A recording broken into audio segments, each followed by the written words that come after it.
ছোটবেলার তো না একটা কথা শুনি আইতাম আছি বুঝছেননি যত দোষ নন্দ ঘোষ দোষ বেলে সব নন্দ ঘোষের মানে এতারা বুঝাইতে চাইছে আর দোয়ান চুরি হয়েছে দোষ সব আর আইকে কেন আপনার টিন মারণ হয় না আর বেলে টিন মারণ হয় না আই বেলে বেতাললে মারছি টিন এই সার না দেখছি না ভাইয়া কেন কারবারটা ঘটালাইছে এই দেখছি না এই হুরাঘর বলক একটা টিন খুলি এখান দিয়ে মনে করেন যে কচু গাছটা আছে এখানে হামলাটা দিছে ভাইয়া মনে করছে এটা স্বর্ণের দোকান আসলে তো এটা হুড়ির দোকান তারা কোনো বুঝতে পারে না কথা বুঝছেননি তারা স্বর্ণের দোকান মনে করে ঠুস করে হাঁটাই গেছে কি ওরে দোকানের ভিতরে ঢুকি দেখতে আছে যে ঈদুল হুরির গন্ধ কয় আরই কথা বোঝেন না কাঠ দোকানে স্বর্ণ হয় বকো নাই কথা বোঝেন না তারা কাঠ দোকানে ঢুকছে আর খাট এডিয়ে মাথাত করে লই যেত গিয়ে এত সোজা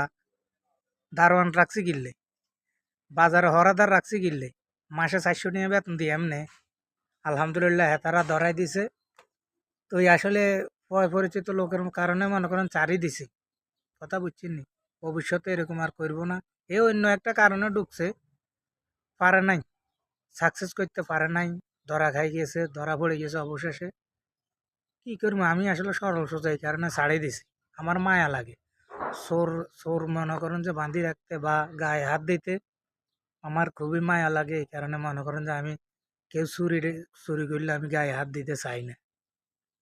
এই আর কি কথা বুঝছেন